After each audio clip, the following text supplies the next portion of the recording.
ये लोहिया जी जवाहरलाल नेहरू को क्या कहते थे, ये सब याद है लोगों को? हाँ, हम लोगों को तो याद ही है। हाँ, तो याद है ना।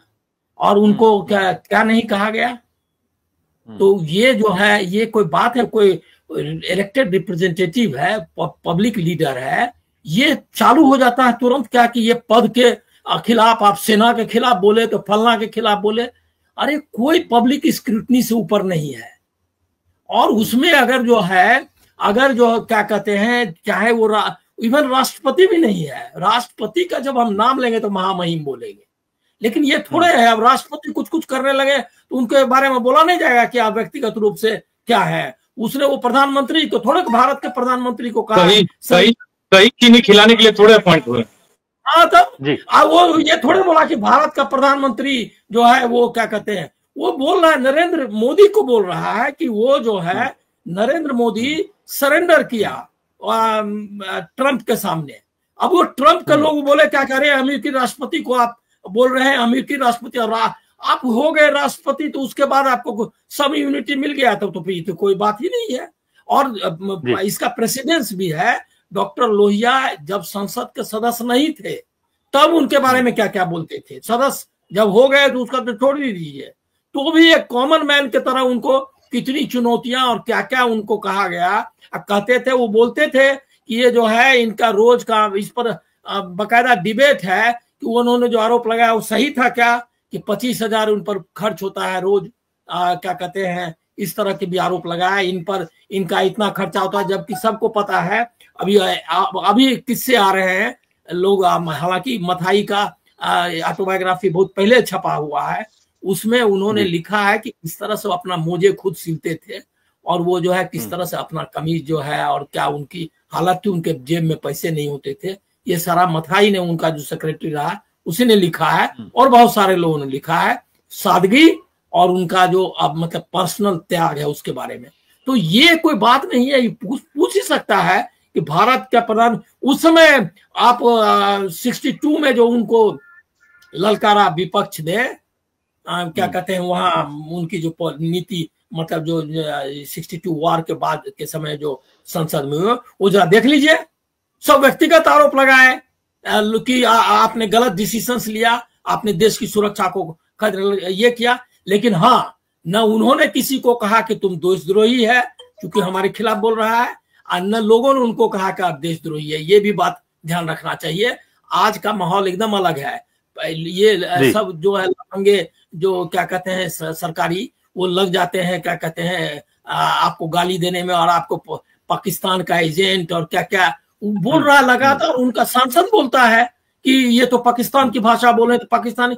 अरे ये आरोप नहीं लगाया, उस समय भी विपक्ष ने भी नहीं आरोप लगाया नेहरू पर कि आप चीन के दलाल हो गए। आज बोला कि आपने बहुत गलती की, आप जो है आपने उनको चीन को पाला सांप की तरह। ये उनका कहने का मतलब भी था कि इतने दिन से उन्होंने, आपने कैसे ये नीतियां बनाई। लेकिन कोई ये नहीं कहा कि तू चीन के एजेंट हो गए। यहाँ तो सामने में बोलता है सांसद और पदाधिकारी, बोलता है करे ये तो पाकिस्तान। करे मतलब बताइए कि माहौल रह गया है उसमें। वो नरेंद्र सरेंडर एकदम सही है, बल्कि हमारे कान को तो इतना सुकून देने वाला लगा कि पब्लिकली मैं एडमिट करता हूं कि इसी तरह के विपक्ष के नेताओं को इस तरह का ही लैंग्वेज इस्तेमाल करना चाहिए जो लोग सीधे सीधे समझ सके। अगर आप राहुल में लोहिया देखने लगे हैं क्या? तो अभी का लोहिया कौन है? अभी का लोहिया कौन है भाई? कभी तो राहुल गांधी अम्बेडकर भी दिख रहे हैं, अम्बेडकर की तरह भी दिखते हैं। क्यों नहीं? आपकी छवि क्यों नहीं देखे भाई? ये जो है, और ये कोई व्यक्तिगत श्रद्धा का मामला नहीं है, राजनीति का मामला है। निश्चित तौर पर इस राजनीति के हम खिलाफ हैं, और इस राजनीति के खिलाफ बात कर रहे हैं, सामाजिक न्याय के लोहिया। तो इसमें क्या है दिक्कत? लोहिया जी बहुत बड़े थे, उससे तुलना नहीं होगी। जब हम भी लिखेंगे तो ये कैविएट जरूर लगाएंगे कि राहुल गांधी और लोहिया जी को बराबर में नहीं रखेंगे। लेकिन आज के लोहिया तो हम उन्हीं को मानेंगे। कैसे छोटे लोहिया बोलते थे आप लोग जनेश्वर मिश्र, जनेश्वर मिश्र कैसे लोहिया जी के बराबर थे क्या? तो उसी तरह से उनको अभी मानेंगे हम कि आज के लोहिया जो है वो है। बिल्कुल ये नरेंद्र सरेंडर का जो मुहावरा है ना, ये सोशल मीडिया का है। राहुल गांधी बाद में बोले हैं ये चल रहा था 3-4 दिन से, और उसको उठा लिया है, तो वो तो बहुत अच्छा किया। इसका मतलब ये है कि उनके जो लोग हैं, मैंने अमरीश जी 12 तारीख को देने वाले वो है, हेडलाइन था नरेंद्र का सरेंडर क्यों। हाँ, ये अभी तो नहीं, अभी तो एक नारा आ रहा और नरेंद्र नाम सरेंडर काम। हाँ, ये हाँ, तो वो ये चल सोशल मीडिया में किसी ने लिखा कि नरेंद्र नाम सरेंडर काम। तो ये राहुल गांधी के जो एडवाइजर उनको, अरे देश को जवाब नहीं दीजिएगा। प्रेस कॉन्फ्रेंस, चलिए प्रदीप जी आप पहले, प्रदीप जी आप एक लास्ट पॉइंट, एक मिनट लास्ट पॉइंट बोलने दीजिए। हाँ बोल आप न कोई संसद की बैठक बुलाइएगा, ना आप सर्वदलीय बैठक करिएगा, ना आप प्रेस कॉन्फ्रेंस करिएगा। तो आप सरेंडर बोले या सरेंडर बोले, क्या बोले, ये इसके लिए आपको फ्री छोड़ना होगा। अगर ऐसा होता कि वो अगर संसद में भाषण दे चुके होते, अगर उसके बाद अगर वो बोलते, तो लोग बोलता कि भाई देखिए वो तो ऑलरेडी जवाब दे चुके हैं, तो आप कैसे बोल रहे हैं। वो अकाउंटेबिलिटी होती है ना, आपने अपनी विश्वसनीयता खुद खराब कर ली है, तो इसके बाद आप कैसे उम्मीद करते हैं कि आपको बहुत जो है, और उसके बाद प्रधानमंत्री हम है और उनका जो है क्या कहते हैं, टीवी पर अभी हाल में ही किस तरह से एक प्रवक्ता को बोल रहा था, उनका ऑफिशियल प्रवक्ता, उस पर कोई कार्रवाई नहीं किया। विजय शाह क्या किया, वो उदाहरण आप देखेंगे पता जाएगा। अच्छा, हाँ चलिए प्रदीप जी बोलिए। बिल्कुल प्रदीप जी, आपकी बात एक जो लास्ट में कही उससे मैं शुरू करता हूँ कि संसद का सत्र न बुला के ये जो अनाउंस किया कि फलाने जुलाई से संसद होगा, ये बताने के लिए हम तो संसद में अगर बात करें कि कितना बड़ा खेल खेला। अगर इस इश्यू पे विशेष सत्र बुलाया जाता तो इसी इश्यू पे बात होती। जनरल सत्र में, मानसून सत्र में आप 15 दिन संसद बंद करवा देंगे, इस पे डिबेट नहीं करवाएंगे। लेकिन इस सत्र को बुलाते तो इस सत्र पे आपको डिबेट करवाएं। कितने चालाकी से इन्होंने कर दिया। मुझे चिंता है कि बाल वीर नरेंद्र जो हम लोग स्टार्ट किए थे 13 से जो घड़ियाल पकड़ लेता था, आगे नाक में जेब के जो है लेते आता था घर पे, और फिर उसको रोटी खिलाता था, उसको रोटी नहीं खिलाता। अरे मतलब आगे बढ़ा दिए कहानी। चलिए, ठीक है। उसको जो है सरेंडर करवा दिया। किसके आगे?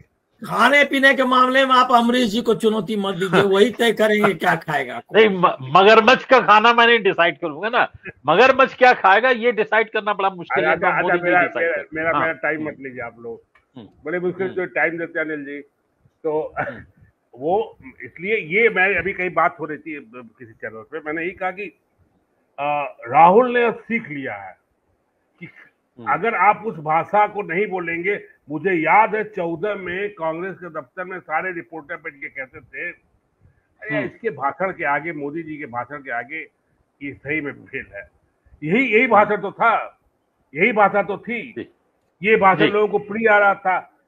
इसलिए राहुल ने जो नरेंद्र सरेंडर बोला और उसको कांग्रेस ने आगे बढ़ाया प्रेस कॉन्फ्रेंस करके, पवन खेड़ा ने प्रेस कॉन्फ्रेंस करके उसकी और आगे बढ़ाया कि वो सरेंडर नहीं, साथ दंडवत हो गए, साथ दंडवत हो गए। और बुरा ये नहीं कि उसने बयान दिया 11 बार कि हमने दोनों कहा चुप, ट्रेड के लिए आओ बात कर लो। उससे भयानक हम लोग की बेइज्जती, पूरे भारत हिंदुस्तान की, राष्ट्रवाद की, हिंदुत्व की, सबकी बेइज्जती ये हुई कि इन हमारे प्रधानमंत्री ने उसको नकारा नहीं, खंडन नहीं किया। जी देखिए अमरीश जी, ये लास्ट में बोल रहा हूँ, बहुत गंभीर मामला है, इतने पे तो बवाल हो जाना चाहिए, लेकिन हिंदुस्तान है और विपक्षी दल का एक वो है। देश का विदेश मंत्री बोल दिया कि हमने युद्ध के पहले दुश्मन को बता दिया हम आ रहे हैं। बहुत बड़ी बात है। देश का कमांडर बोल दिया कि सवाल इस बात का है कि क्यों गिरा, गलती कहां से हुई। और एक बयान अभी किसी और ने दिया था। ये तीनों बयान पे तो प्रधानमंत्री का इस्तीफा पूरे देश में डिमांड हो जानी चाहिए। आप दुश्मन को बता दो कि हमारे, मतलब हमारा जो 5 रॉकेट विमान खत्म हुआ, जो पुंछ से लेके वहां तक लोग मारे गए, करोड़ों अरबों का जो हमारा लोगों का मकान ढहा, बच्चे गए, और आपने यही नहीं किया। आपने कितने कितने परिवार, बस लास्ट में मैं समझ, कितने परिवार को जो यहाँ 20-25 साल से रहते हैं, अरे वो हिंदू हो मुसलमान हो कोई भी हो, बीवी बच्चों को माँ को अलग कर दिया और आप खुद सरेंडर कर गए। अब कांग्रेस जो कर रही है थोड़ा सा वो कर रही है, राजनीति कर रही है कि हमारा हाथ में था, हम पीओके को लेने वाले थे, हम उनका गर्दन ममोड़ने वाले थे, तब तक ये हो गया। ये तब शुद्ध ही था, लेकिन उनको मौका मिला है। यहाँ था हम एकदम जीतने वाले थे और आपने सत्य के बड़ी बात यह है कि आप उसके बाद भी ऑपरेशन सिंदूर लगा रहे हैं, सिंदूर औरतों को लगाने के लिए निकलना है ऑपरेशन। आप वहां पर गुजरात किस चीज का गुजरात में बनाओगे मंदिर ऑपरेशन सिंदूर का? भाई इतना इनका तो इस्तीफा होना चाहिए। बिल्कुल बिल्कुल प्रदीप जी, एकदम हाँ बिल्कुल। बिलाल जी, मैं पहले आपकी टिप्पणी चाहूंगा इसी पे, बहुत छोटी छोटी टिप्पणी चाहूंगा क्योंकि समय हो रहा है जी। अमरीश जी, जो नरेंद्र सरेंडर जो पंच लाइन है तो वाकई लोकतंत्र में इतनी सरलता से इस भाव को समझा जा सकता है जितनी सरलता से पूरी परिस्थितियों को राहुल गांधी ने इस सटायर के अंदर डिकोड कर दिया। और अभी अनिल जी कह रहे थे कि साहब हर आदमी पे देशद्रोह और पाकिस्तान से मिला हुआ है, तो सलमान खुर्शीद साहब की इस पर एक लेटेस्ट टिप्पणी आई थी कि उन्होंने ये भी कहा है कि बड़े कि साहब इस मौजूदा दौर में, मौजूदा हालात में तो देश प्रेमी या देशभक्त होना बड़ा मुश्किल हो रहा है। तो ये सारी बातें हैं।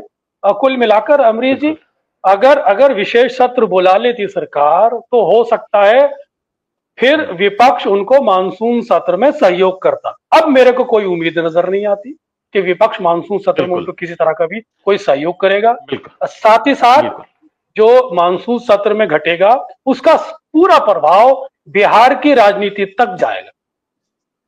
बिल्कुल। संदीप जी, एक टिप्पणी आपकी जी। देखिए, जब किसी व्यक्ति को बहुत, या तो वो जब लंबा संघर्ष करता है ना, तो एक समय आता है जब वो सोचता है कि अब एकदम बहुत हो गया, अब मुझे किसी भी हालत में अब जो मुझे समझ में आ रहा है बोलना है। तो राहुल गांधी उस मोड में आ गए हैं, जैसे एक एडवर्टीजमेंट आता है कि डर के आगे जीत है।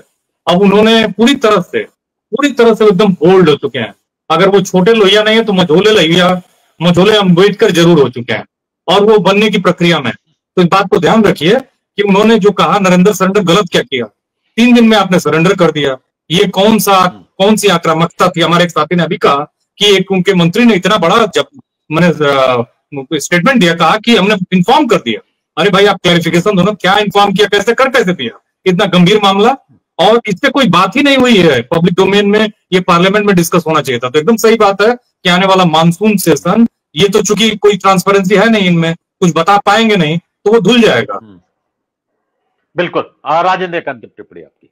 मैं तो नरेंद्र सरेंडर पर ही जरा वो करूंगा कि आप देखिए 19 जून 2020 को जब चाइना ने गलवान में वो किया था, तब नरेंद्र मोदी ने सरेंडर किया था और ये कहा था कि चीन ना आया है, कोई घुसा नहीं, कोई गया नहीं, कुछ नहीं हुआ। वो एक सरेंडर, पहला सरेंडर, बड़ा सरेंडर था, उससे पहले भी होते रहे होंगे। और फिर दूसरा सरेंडर जब हमारे लोगों को जो अवैध रूप से अमेरिका में पकड़े गए, उनको हथकड़ी बेड़ी लगा करके भेजा और हमारे देश की तरफ से कोई आपत्ति नहीं जताई गई और ये कहा गया कि ये तो अमेरिका का कानून है। वो अमेरिका का कानून नेपाल के लिए लागू नहीं होता था, लेकिन हमारे लिए लागू होता था। तीसरा सरेंडर, हमारे स्टूडेंट्स के वीजा कैंसिल किए जा रहे हैं, हमारी सरकार की तरफ से कोई सवाल नहीं उठाया गया, कोई बात नहीं की गई। जबकि चाइना और दूसरे देश जिनके बच्चों को ये स्थिति है, उन पर वो देश बहुत जबरदस्त तरीके से सवाल उठा रहे हैं, उसको विरोध कर रहे हैं जी। और इसके अलावा जो 10 तारीख को जो कुछ हुआ वो भी सरेंडर था और वो तो जयशंकर ने माना है। इसको आप जो नीदरलैंड्स में हेग में उनका इंटरव्यू था एक, उसमें उन्होंने ये बात मानी है कि रूबियो ने मुझसे बात की, जेडी वांस ने प्राइम मिनिस्टर से बात की, फिर हमने कहा कि फौज हमसे कहे, पाकिस्तान की फौज कहे, तो उसके बाद उन लोगों ने पाकिस्तान से बात की और पाकिस्तान फौज का फोन आया, डीजीएमओ का फोन है। इसका मतलब क्या है? तो वो एक सरेंडर हुआ कि आप अमेरिका के सामने सरेंडर कर रहे हैं। और अब इस समय जो है वो पूरी तरह से अमेरिका के सामने सरेंडर है।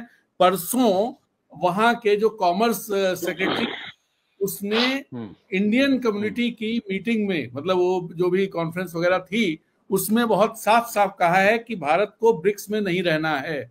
उसने बहुत साफ साफ कहा है कि रूस से आपको हथियार नहीं लेने हैं। और आप देखिए पिछले दिनों अगर आप रिकॉर्ड देखेंगे तो रूस से हथियार कम हो गए हैं। लोग अभी कह रहे हो भले, लेकिन पिछले 3 साल से 4, जब से ट्रंप पहली बार आए थे तब से लेके अब तक रूसी हथियारों की खरीद कम हुई है, अमेरिकन की ज्यादा हुई है।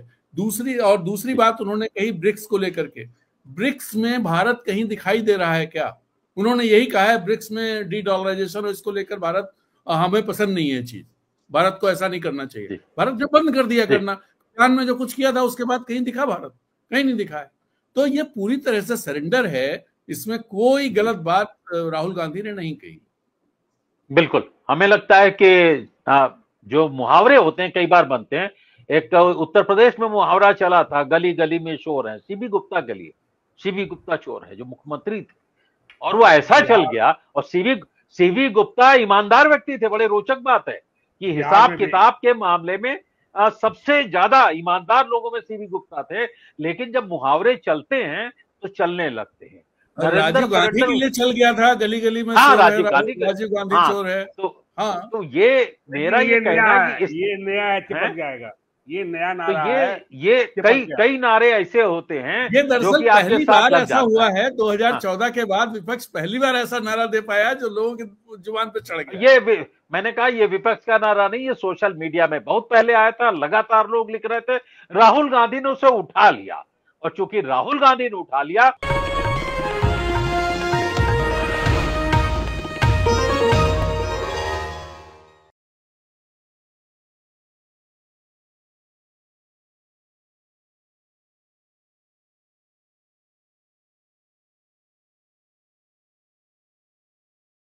Copyright disclaimer under Section 107 of the Copyright Act 1976. Allowance is made for fair use for purposes such as criticism, comment, news reporting, scholarship, and research. Fair use is a use permitted by copyright statute that might otherwise be infringing.